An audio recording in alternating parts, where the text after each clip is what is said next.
Hola a todos, bienvenidos a un webinar más de Sumar para Transformar de Experiencia Estudiantil Tálisis.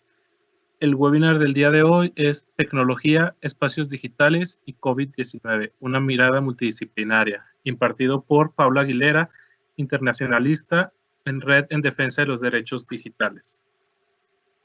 Pablo Aguilera es un internacionalista con más de 12 años de experiencia trabajando con organizaciones y empresas socialmente responsables a nivel mundial. La experiencia incluye consultoría e investigaciones con organismos de la ONU como UNESCO, UNFPA, ONU-SIDA y UNICEF. Fue director ejecutivo de IHV Young Leaders Fund de Ámsterdam y encargado de negocios para América de la empresa social Doppler Nueva York. Pablo participó activamente en las negociaciones de la Declaración de los Objetivos de Desarrollo Sostenible de la ONU y ha diseñado programas de impacto social colaborando con organizaciones de base comunitaria en más de 25 países. Su experiencia internacional le ha llevado a dar conferencias al lado de líderes internacionales como Kofi Annan, la princesa Mette-Marit de Noruega y la princesa Sirindhorn de Tailandia, entre otras. Actualmente, Pablo se enfoca en temas relacionados a tecnología y derechos humanos. Trabaja en R3D, Red en Defensa de los Derechos Digitales, una organización de la sociedad civil que defiende los derechos humanos en el entorno digital y forma parte de la junta directiva de la organización allout.org. Bienvenidos y los dejo con Pablo Aguilera.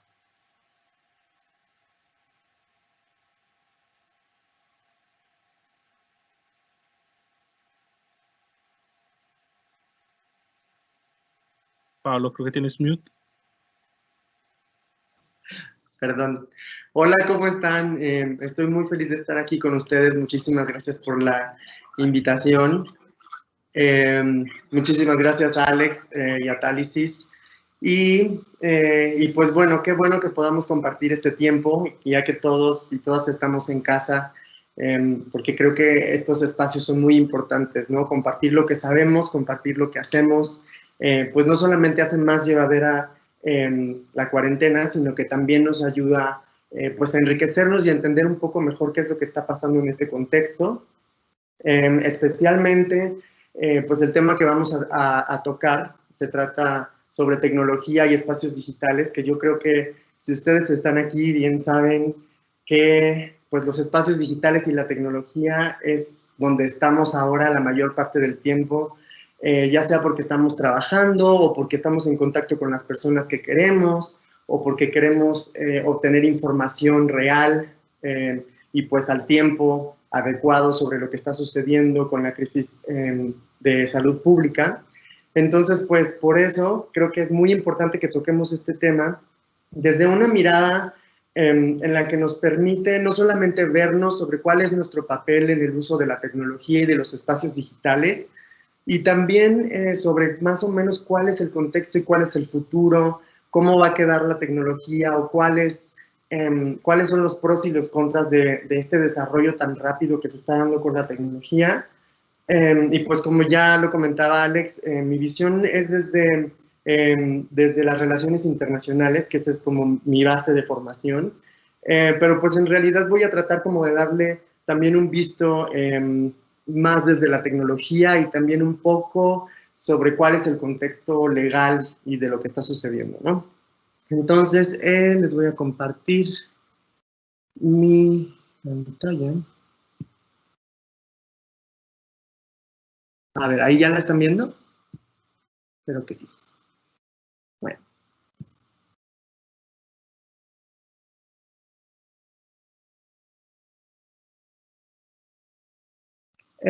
Pues bueno, me parece importante que veamos un poco primero el contexto, ¿no? Es un buen ejercicio ver cuál es el contexto, en qué momento nos encontró la pandemia, para que entendamos entonces en qué momento estamos ahora, ¿no? Es importante que recordemos que en el 2019, pues, hubo también muchísimos avances tecnológicos y muchísimos avances y muchas situaciones en cuanto al uso de los espacios digitales, especialmente con las redes sociales, y quizás hablando más específicamente de Facebook, por ejemplo, ¿no? Entonces, hay un índice que se hace, es un reporte que se hace cada año, que lo hace una organización que se llama Freedom House, y este reporte nos dice cuál es el estado del Internet a nivel mundial. y este nos dice como qué tan libre es el Internet, ¿no? De acuerdo a quién tiene acceso al Internet, quién lo controla, cómo este ayuda o no ayuda a gobiernos autoritarios o a la libertad de expresión. Y de acuerdo a este reporte, en el 2019, por 9º año consecutivo, el Internet se empezó, digámoslo así, como a encoger o dejó de ser tan libre como nosotros quisiéramos que fuera, ¿no? Y pues esto es un punto muy, muy importante porque esto quiere decir que en realidad el Internet que estamos utilizando, pues en muchas ocasiones no es tan libre como nosotros creemos que es. Una, porque pues no todas y todos tienen acceso al Internet y a la tecnología. Y otro, pues porque también hay un autoritarianismo digital que se está desarrollando rápidamente, ¿no?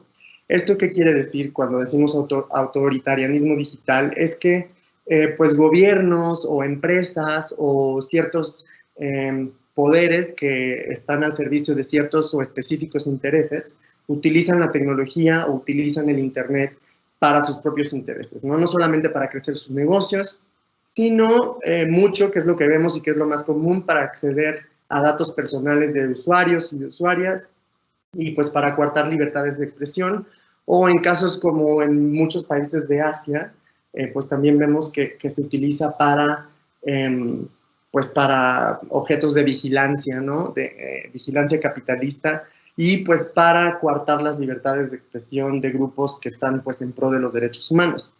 Entonces, justo era en el 2019, cuando este reporte salía, que nos estaba dando como un warning, como una alerta diciéndonos, pues, ¿saben qué? Que el Internet está sufriendo bastante, especialmente en las redes sociales, y es un punto importante en el que, pues, nos tenemos que enfocar. Entonces, esto lo que hacía es que, pues, la situación de los derechos humanos en los espacios digitales ya estaba deteriorada al momento en que la pandemia, pues, empezó a golpear más fuerte a nivel global. Y pues muchas de las políticas y prácticas de empresas o de los grandes o de los gigantes tecnológicos ya estaban expuestos, ¿no? Por ejemplo, el tema que todo el mundo ha estado hablando ya desde hace mucho tiempo, pero que se empezó a volver muchísimo más tangible en nuestras vidas, fue el caso de Cambridge Analytica de Facebook, que yo creo que muchos o muchas han escuchado sobre eso, y cómo Facebook y otras compañías han estado utilizando nuestros datos personales para vendernos productos o para difundir campañas políticas o para apoyar ciertos intereses también, ¿no? Y también vimos mucho en el 2019 y a principios del 2020 cómo la inteligencia artificial y la automatización pues empiezan a ser más tangibles en nuestras vidas, ¿no? Más decisiones empiezan a ser tomadas por medio de computadoras. Empezamos a ver que hay pues hay una fuerte corriente diciéndonos que ya viene la automatización, ¿no? Desde carros que se manejan por sí solos hasta métodos de reclutamiento en los recursos humanos. ¿Cómo es que estas decisiones están tomadas de acuerdo a datos personales y a computadoras?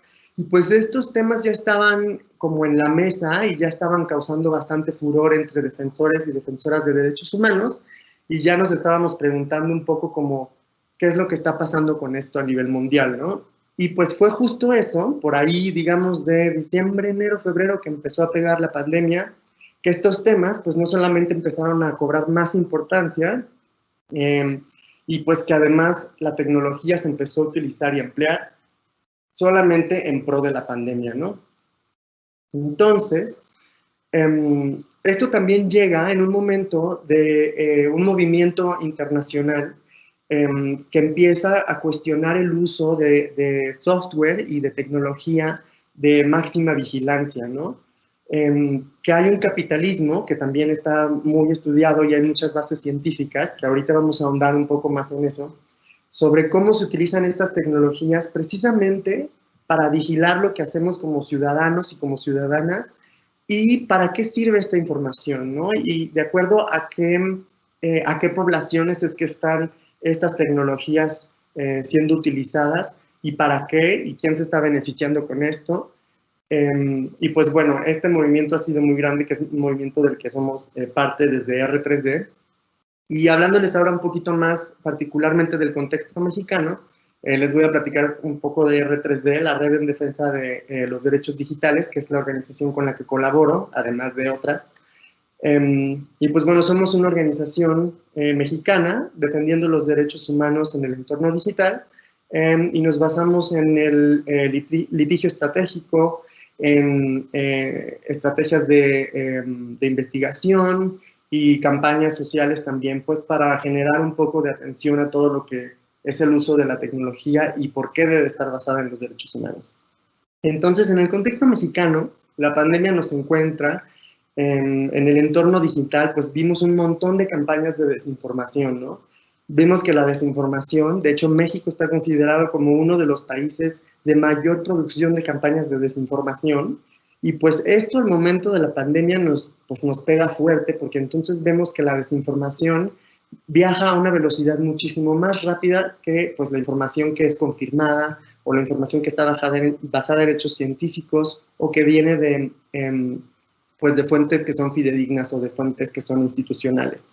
Y esto tiene mucho que ver con el contexto pues, político de México, ¿no? Que sabemos que lamentablemente hay una erosión de las instituciones mexicanas, lo que hace difícil para el público general o para el diálogo público pues confiar en las fuentes, ¿no?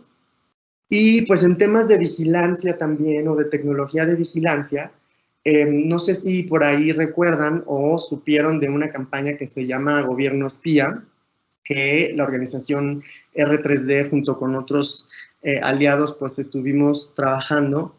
Y esto surgió a raíz de que pues encontramos, o a raíz de una investigación de que se encontró que el gobierno mexicano había comprado un software que se llama Pegasus, que permite el control y el acceso a toda la información que existe en un celular desde esta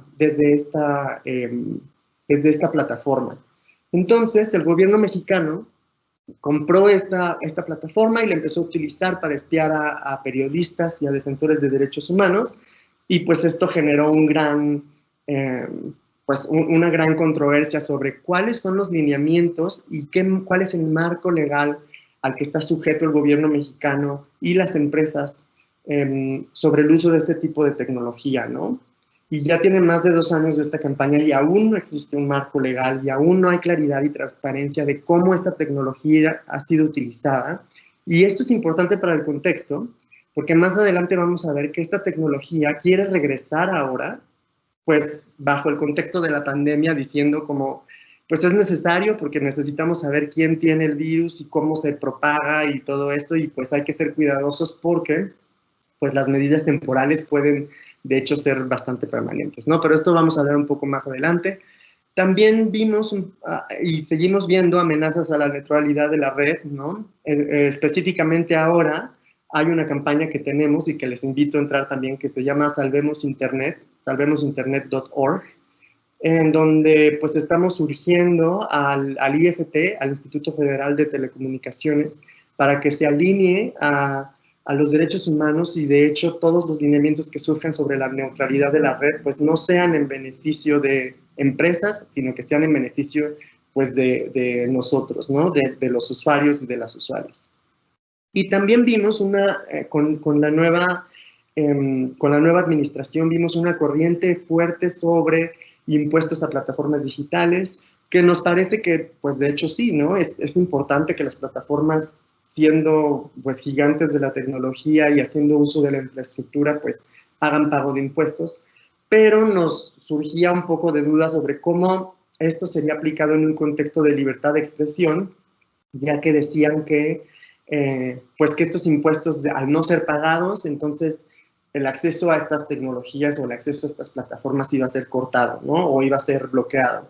Y esto pues genera no solamente una competencia desleal y un obstáculo para la innovación, y pues también pues las personas que terminamos pagando somos nosotros, ¿no? No las empresas.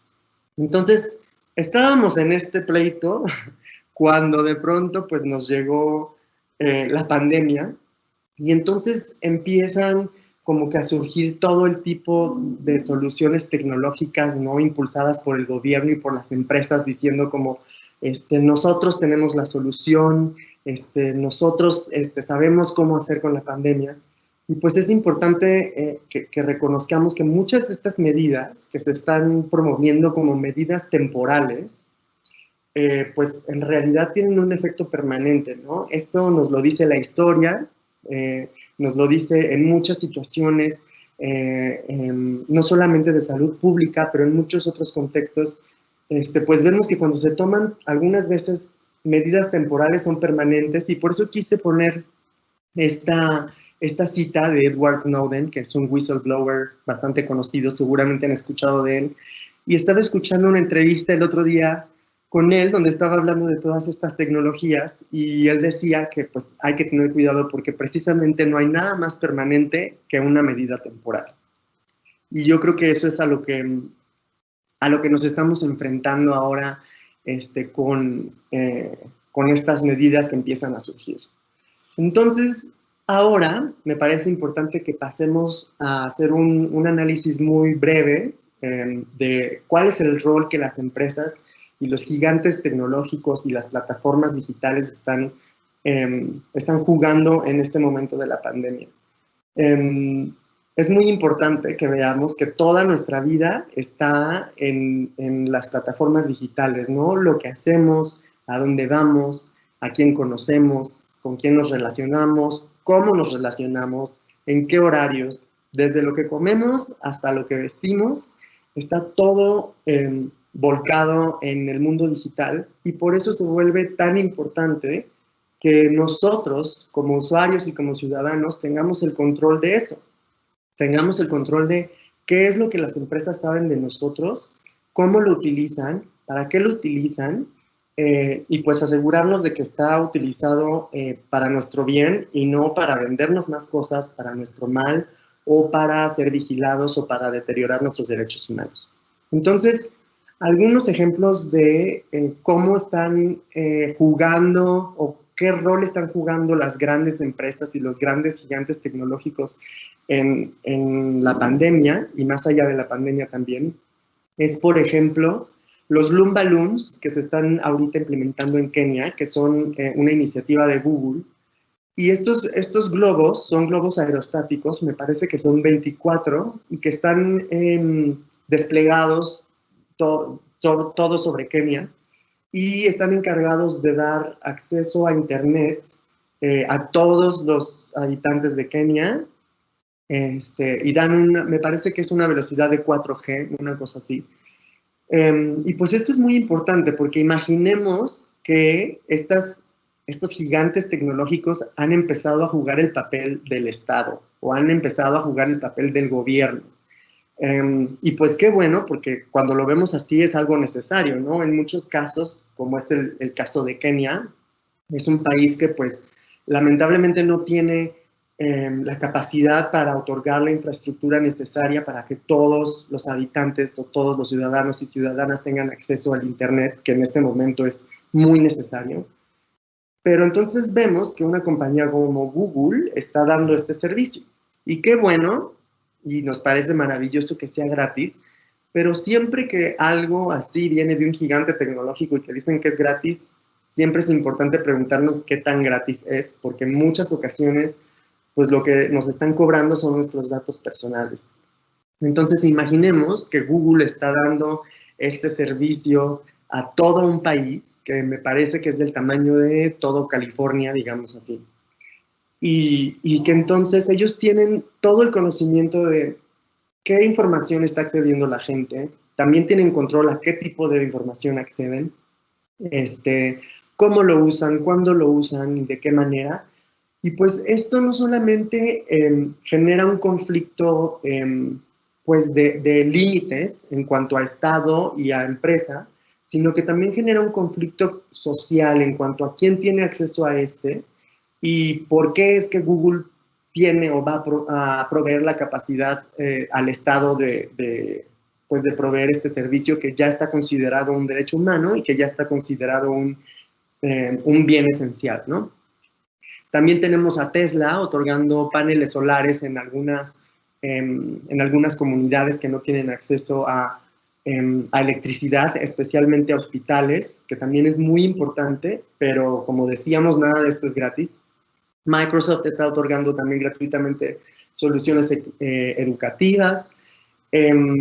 Y ahorita vamos a ahondar también en qué sucede con la tecnología de rastreo en cuanto a personas que han adquirido el virus, porque pues no es de sorprenderse que Google, Apple y Facebook son las principales compañías promoviendo este tipo de medidas y que además son las principales compañías dando acceso a los gobiernos a este tipo de información. Y pues también tenemos que uno de los grandes financiadores del movimiento de acceso a las vacunas es Bill y Melinda Gates. Y ojo, porque aquí también se me hace que hay mucha desinformación sobre que si Bill Gates, cuál es el papel que ha jugado. Y en realidad aquí lo toco este tema porque más como para que veamos cuál es el papel que los gigantes tecnológicos juegan más allá del espacio digital, ¿no? No porque haya ninguna teoría de la conspiración, que en muchas ocasiones pues no están basados en ninguna evidencia.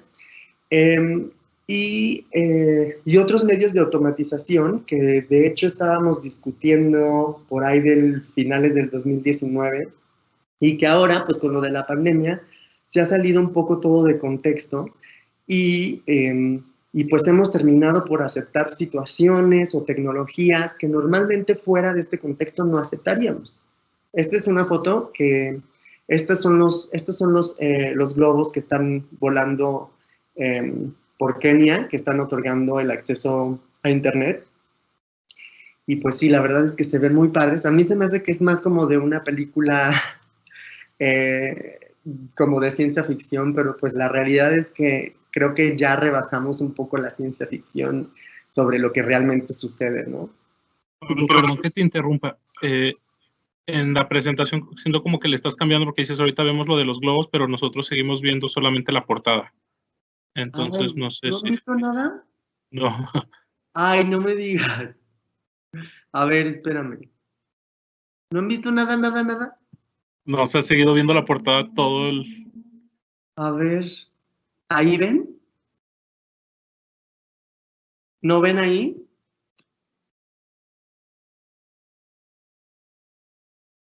Ahí ya se ve el slide en el que estás. Del globo. Sí. Ah, bueno, entonces no lo voy a poner como presentación, se los dejo así. Ah, y entonces no vieron todas mis presentaciones. Bueno, ya ni modo. Se las paso después. Y bueno, este es uno de los globos aerostáticos que les decía que están volando por Kenia y que dan servicio o que dan acceso a Internet. Y que ajá, dan acceso a la red 4G. Y pues qué padre, ¿no? De alguna manera, si te pones a pensar, es como de, ay, qué bueno, porque pues imagínate que ya no tengo que pagar internet y simplemente con sacar mi teléfono, mi computadora, voy a tener acceso a una red, ¿no? Pero en realidad no están claros, no están claros como cuáles son los filtros que utiliza esta red sobre la información que accede la gente y por qué o bajo qué lineamientos es que Google decide sobre la red de todo un país, ¿no? Obviamente Google se defiende diciendo que pues son una empresa que está pues en pro de la libertad de expresión y que pues en realidad lo que ellos quieren es apoyar, que en realidad pues sí, es una muy buena iniciativa, pero ¿qué es lo que sucede cuando vemos a estas empresas tomar el papel de gobierno, ¿no? Y esto creo que ya ha sido una discusión que hemos llevado ya bastantes años, pero creo que hoy, en el contexto en el que estamos, es muchísimo más importante que la tengamos y que entendamos entonces que de acuerdo a la nueva normalidad, como la hemos llamado aquí en México, ¿cuál va a ser el rol de estas empresas? ¿Cuál va a ser el rol del gobierno? ¿Y cuál es el rol que nosotros como ciudadanos queremos jugar al exigirle al gobierno y al exigirle a las empresas de la misma manera, pues que deben de respetar los derechos humanos y que todas las iniciativas que se tomen hoy y que se supone que deben ser temporales, de verdad sean temporales y que no sean pues basadas en la urgencia nada más, ¿no? y pues que además sean basadas en resultados científicos y en evidencia que nos diga que realmente van a funcionar en un largo plazo, no solamente en este momento. Entonces, déjenme ver si había otra foto. No, creo que ya no había otra. Pero, bueno, esto me lleva al siguiente tema que es muy importante discutir, que se llama, hay un concepto que se llama el solucionismo tecnológico, ¿no? Y esto es algo que nos han introducido muchísimo las empresas y muchísimo también los gobiernos, que es como que la tecnología nos va a resolver todos los problemas, ¿no? Como que de pronto la inteligencia artificial es lo que estábamos esperando y lo que estábamos necesitando para mitigar el impacto de la pobreza, o que, no sé, lo que estábamos necesitando eran drones que nos vinieran a dejar los paquetes hasta nuestra casa para que pues no tengan que utilizar personas y que haya menos riesgo.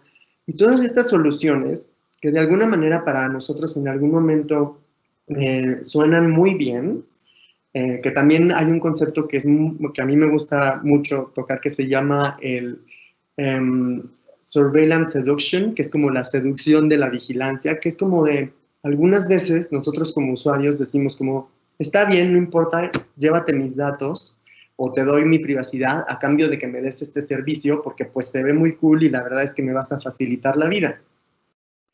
Pero en realidad es que esos servicios deberían de estar dados aún sin que nosotros tengamos que dar esos datos personales, ¿no? Entonces, aquí es donde tenemos que empezar a fortalecer ese conocimiento de las usuarias y de los usuarios para que empecemos a exigir privacidad y que no sea que los servicios que nos den sean a cambio de nuestros datos personales. Y esto es lo que está sucediendo con el solucionismo tecnológico, ¿no? Que nos están diciendo que pues con varias tecnologías o con tecnologías en las que vamos a poder hacer un seguimiento de las personas que viven con COVID, entonces vamos a poder saber con quién han tenido contacto, y entonces en base a eso vamos a ya tener una solución, ¿no? Porque esto sucedió bien o les fue bien en Surcorea, en Corea del Sur, y entonces esto quiere decir que para México también puede funcionar. Y hace unos días vimos una propuesta, que eso es solo una propuesta del gobierno de la Ciudad de México para implementar esta tecnología que me parece que ya están testeando, y que es sobre el uso de aplicaciones para hacer este tracking y este tracing de las personas que viven con el virus, y entonces puedan saber más sobre con quién han estado en contacto.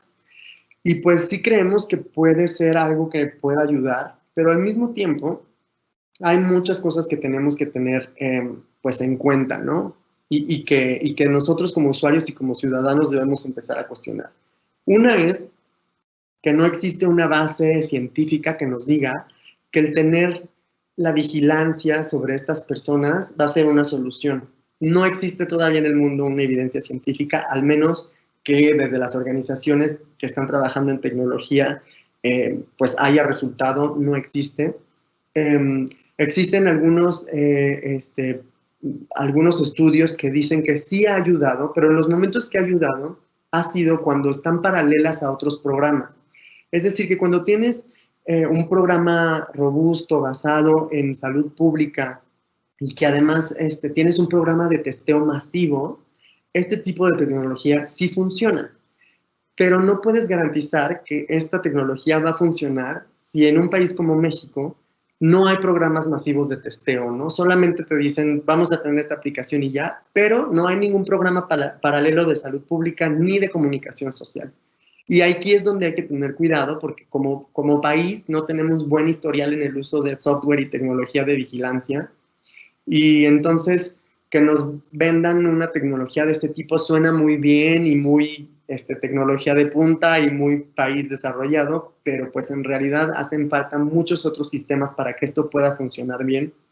Y entonces es aquí donde hay que tener cuidado de darle permiso al gobierno de tener autoridad sobre nuestros movimientos cuando no existe un plan paralelo para acompañar esta tecnología.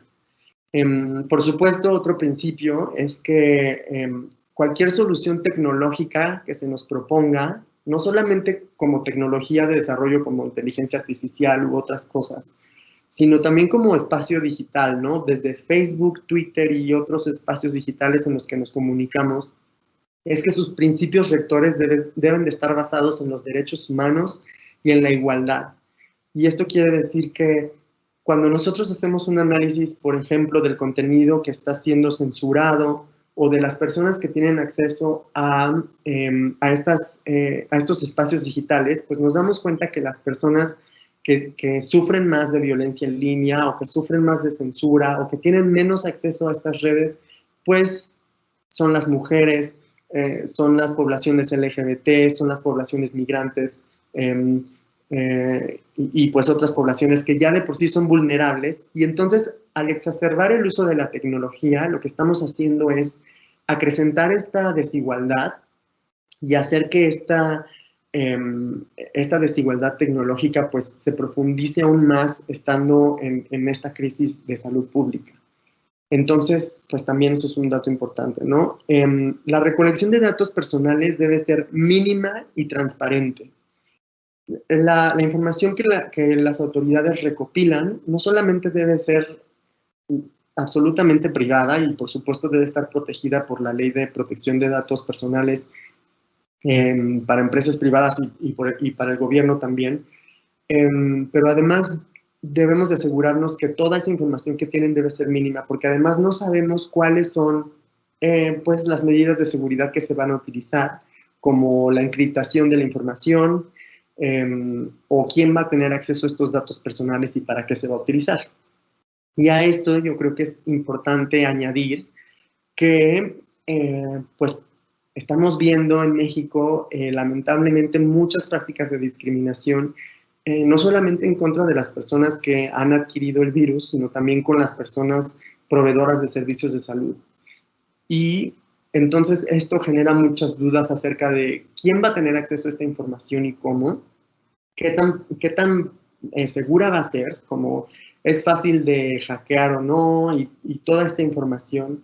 Porque imagínense si así como estamos, sin tener la información, ya hay actos de discriminación, ¿qué sucedería cuando tengamos la información, ¿no? ¿Y quién va a tener acceso a eso? Entonces, esta es una gran incógnita que debemos de tener cuidado. Y esto tiene que ver con el siguiente punto, que es que las garantías nos deben de garantizar que esta tecnología no puede ser abusada o empleada perjudicialmente. Y esto también incluye que cuestionar sobre qué es lo que va a pasar si Facebook o Google o cualquiera de las grandes empresas tecnológicas que pueden proveer este servicio, ¿qué sucedería si ellos después utilizan esta información con fines comerciales o con fines políticos, como ya sabemos que Facebook ha utilizado nuestra información? ¿Qué pasa después con este tipo de medidas, ¿no? Creo que algo importante es que ayer por la noche había una entrevista con el subsecretario López-Gatell y él estaba diciendo que le estaban preguntando que hasta cuándo iba a estar esto, como esta nueva normalidad, y él explícitamente respondió y dijo que nunca se iba a quitar, que esta era una nueva realidad, no solamente por el SARS-CoV, por el nuevo coronavirus, sino también porque pues, se prevé que es una situación que puede seguir sucediendo con otras crisis de salud pública. Entonces, esto nos llama a que como ciudadanos y ciudadanas pues estemos muchísimo más alertas acerca de las medidas que se toman y que entonces se nos hace creer que no hay salida, ¿no? Que esta es la única manera de controlar la situación, cuando en realidad pues hay otras maneras que son muchísimo más nobles y respetuosas de los derechos humanos. Y por eso también creemos que cualquier medida tecnológica que se utilice debe de estar acompañada de buena comunicación social en la que permita a las y los ciudadanos tomar decisiones sobre esa tecnología y que entonces sepamos cómo va a ser implementada, quién la desarrolla y que además haya medios y haya sistemas de vigilancia que sean independientes del Estado e independientes de las empresas que las están desarrollando, ¿no? Organizaciones de la sociedad civil, defensores y defensoras de derechos humanos, distintos medios, etc. Y esto incluye el último punto sobre el solucionismo tecnológico, que es sobre cualquier solución tecnológica que se utilice en este contexto y de hoy en el futuro debe ser basada en principios de proporcionalidad, transparencia y con evaluación independiente. Y pues creo que esto, puedo regresar un poco como a una que no vieron, que pensé que sí estaban viendo, que es como todos estos nuevos avances tecnológicos se están dando en un contexto completamente nuevo, pero nuevo en el sentido, en la manera en la que se implementan las cosas o la rapidez con la que se implementan.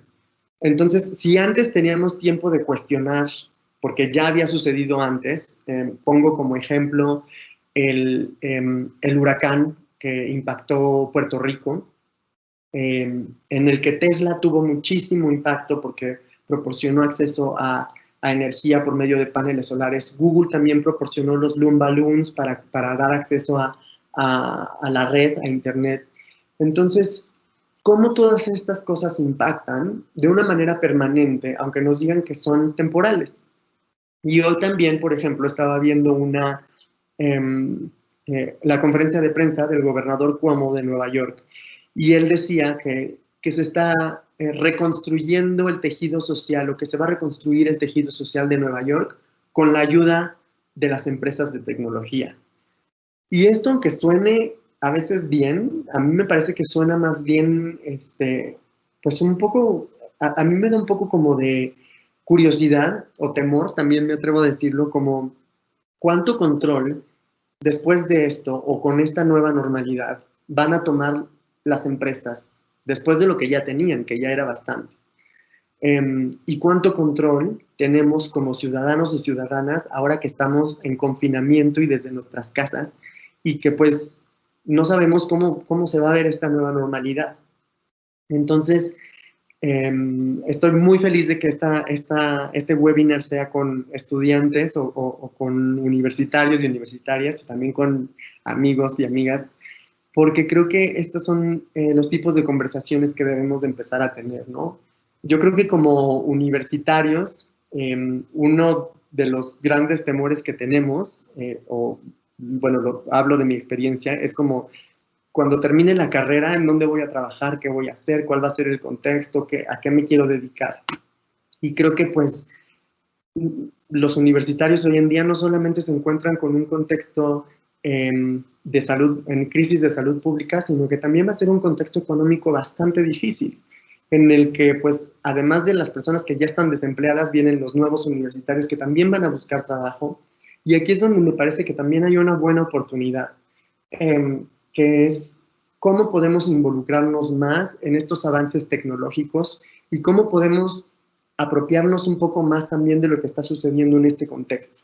Entonces, definitivamente hay soluciones y hay cosas muy interesantes que se están desarrollando, y creo que este nuevo contexto nos va a llamar a tomar posesión de una manera mucho más importante sobre estas tecnologías.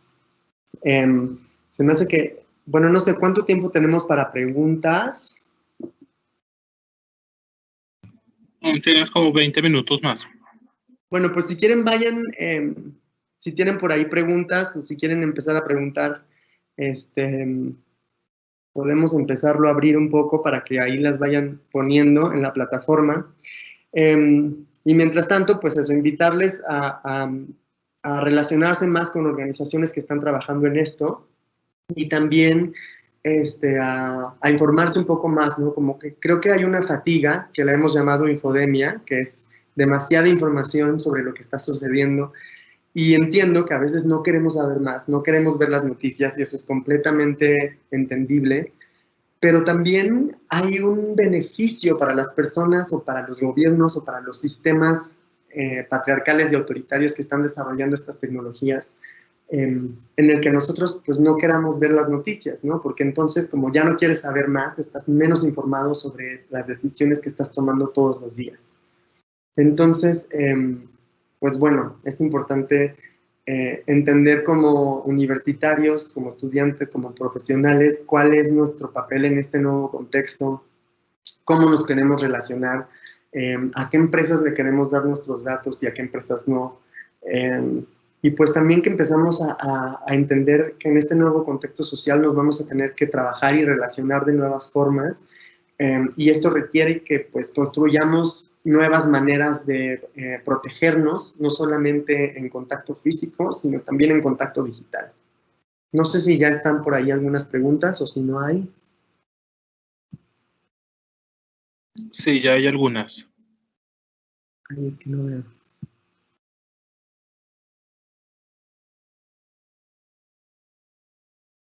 A ver.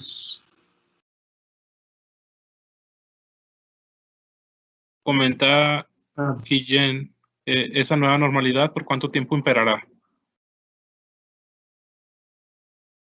Pues justo esto es lo que comentaba, que ayer en una entrevista con Denise Merker, el subsecretario López-Gatell decía que era casi que permanente, ¿no? Esta nueva normalidad está aquí para quedarse.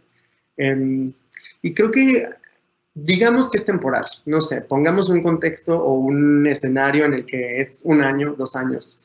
En realidad, lo que decía es que las medidas temporales que se están tomando no tienen una temporalidad, ¿no? No nos están diciendo, hasta tal día es que esto ya no va a funcionar, ¿no? Y es ahí donde hay que tener cuidado, ¿no? Como qué tanto nos dicen que esta nueva normalidad está aquí para quedarse. Bueno, está bien, pero ¿qué de las medidas o qué de este nuevo contexto, pues en realidad es el que nos puede dañar en lugar de ayudar, ¿no? Y empezar a hacer estas preguntas.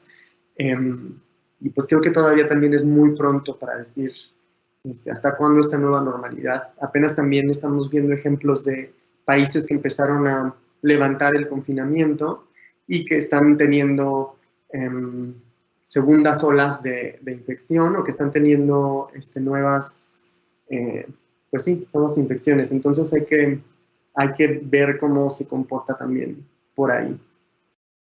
Y también nueva normalidad es que estos avances tecnológicos en realidad solamente están rebrandeados porque ahí han estado durante mucho tiempo, entonces pues nos lo están vendiendo como nuevo, pero en realidad ahí han estado, ¿no? A ver, la que sigue.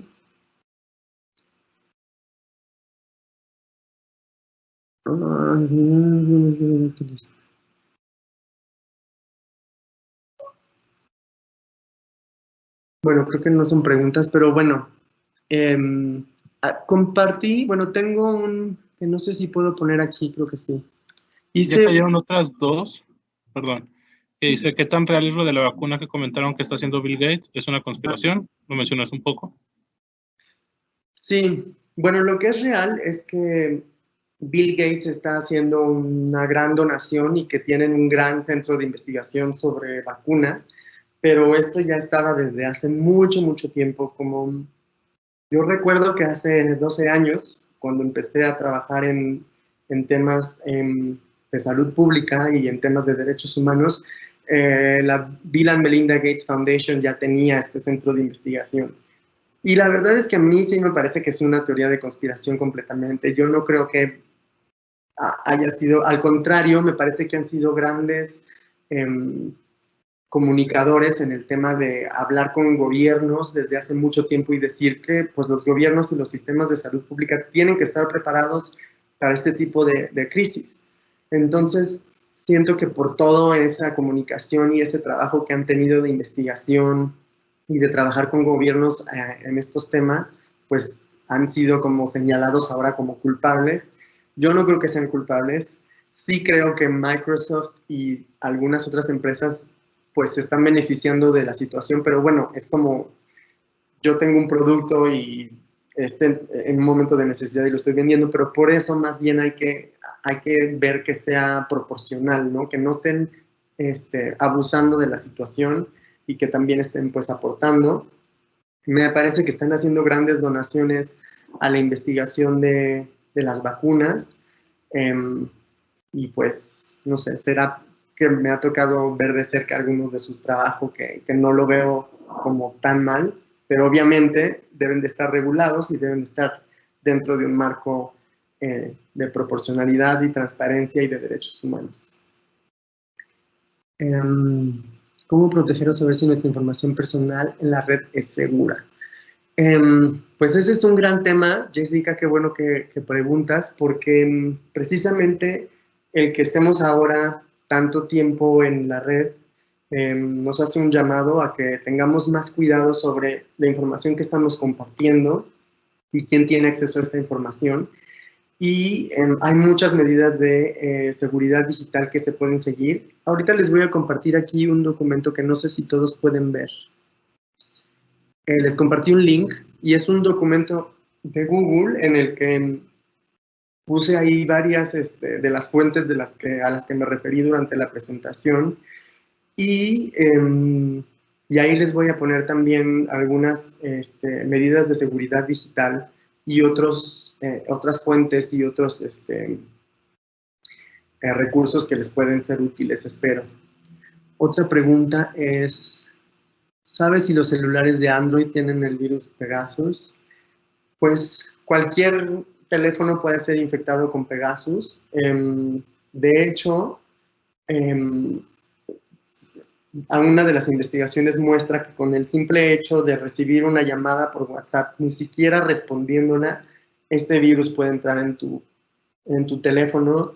La verdad es que no es tan común que sea utilizado porque, pues, se supone que está controlado por el gobierno y se supone que ya está inhabilitado, aunque nosotros expusimos casos en el 2019 de que seguía siendo utilizado. Entonces, pues sí, normalmente fue utilizado contra periodistas y defensores y defensoras de derechos humanos, y si tú crees que has estado en riesgo o que podría ser un target del gobierno o de alguien, pues te puedes poner en contacto con R3D, ahí en el link que puse, con nosotros en la organización, y pues podríamos proporcionarte el apoyo.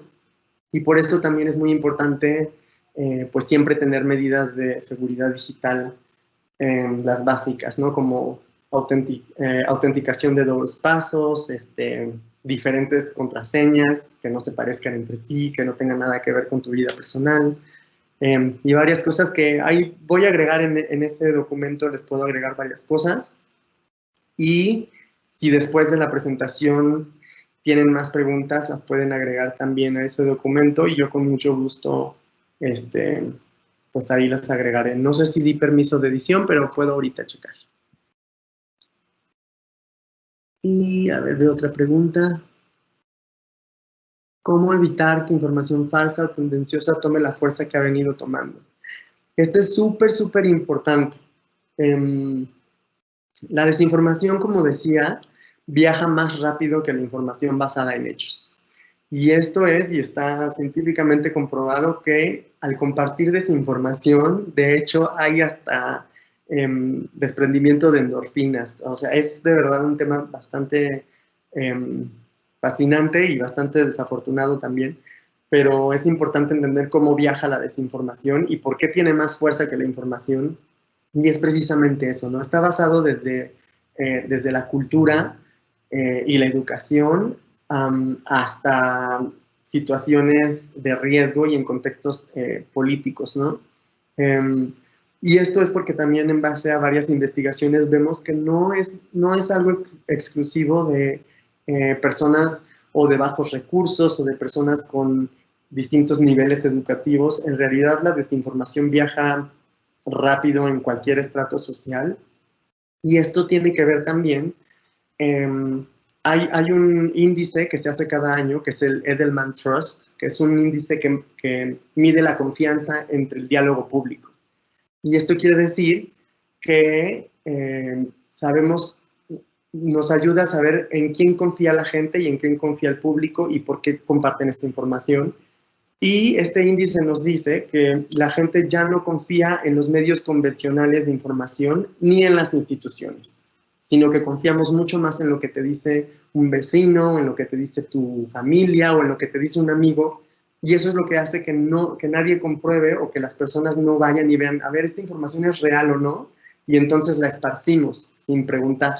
porque entonces como confías mucho en tu amigo, confías mucho en tu amistad o en tu familia, se te hace más fácil compartirla.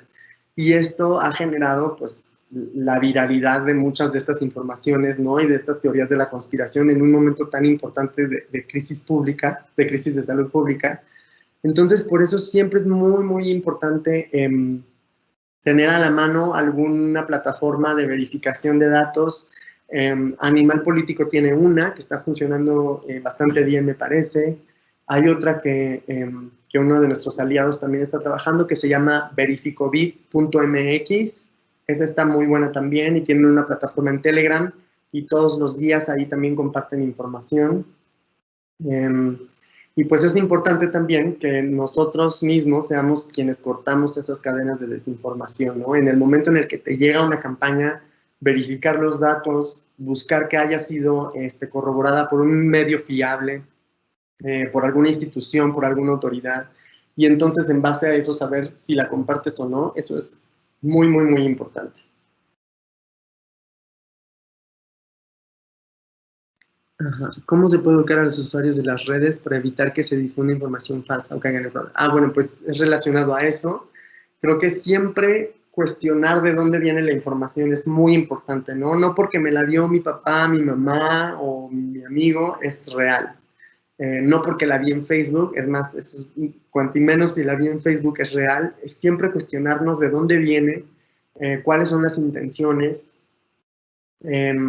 Como ejemplo puedo poner que hace unos días había un documental que estaba por ahí rondando, que todavía sigue y es muy famoso y yo creo que va a seguir teniendo bastante difusión, que se llama Plandemia. Y entonces muchos de los datos que utilizan son verdades a medias o las fuentes están como que un poco raras y retorcidas. Entonces es bien importante hacer ese trabajo de investigar quién lo hizo, de dónde viene el financiamiento, por qué lo hicieron, con qué intenciones, y esto te ayuda como que a tener una perspectiva mucho más grande de dónde viene. Y en algunos casos ni siquiera tienes que hacer tú la investigación, en realidad solamente es entrar a Google o utilizar otro medio. A mí me gusta utilizar uno que se llama DuckDuckGo, que también les puedo poner ahí en los recursos. Esto es porque si en algún momento dices como de, bueno, pero es que Google está censurando la información y esto, pues también tengas como que otros medios en donde buscar la información. Pero yo creo que junto con la epidemia de COVID, otra de las epidemias más importantes a las que nos estamos enfrentando es la desinformación, porque esto es lo que ha generado que muchas personas no crean o que muchas personas ataquen a otros grupos, ¿no? Se han dado casos precisamente por esto, que atacan como a proveedores de salud o que la gente no entiende los medios de transmisión. Entonces, pues sí, la desinformación es otra de las epidemias a vencer.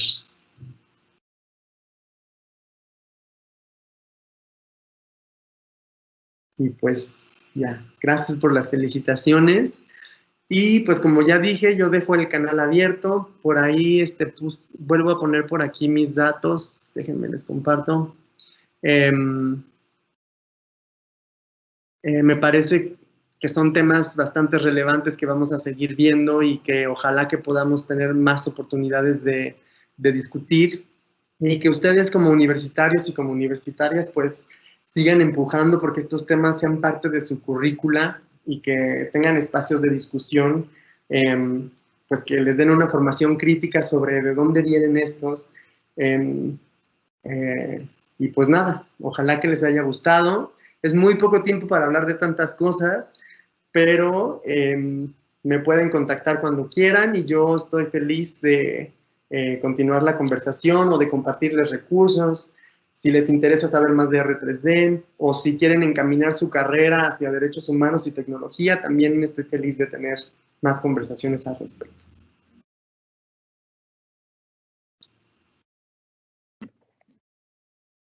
Muchísimas gracias, Pablo. Creo que es un tema de mucho interés para varios. Entonces, creo que, como dices, es muy poco el tiempo que se puede ir para abarcar como que todos los temas. Creo que es un tema donde podríamos estar horas y horas y horas platicando. Pero qué bueno que nos compartes tus redes, porque creo que sería de mucha utilidad para aquellos que si quisieran saber más del tema, pudieran contactarte y pues igual que a lo mejor nos pongan aquí en el chat si quisieran como que profundizar más sobre algún tema y pues ver si podríamos tener la posibilidad de tener como que otro webinar especializado en un tema en específico de tecnología, ¿no? Claro, yo feliz de estar acá de regreso. Muchísimas gracias, Alex, y gracias a todas y todos que estuvieron aquí. Qué bueno que les interese el tema. Muchísimas gracias.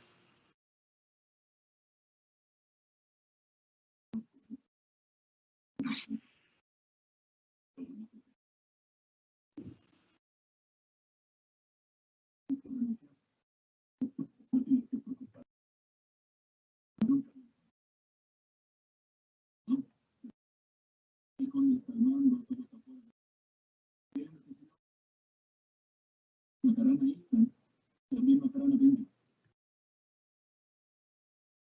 ¿Era a mí?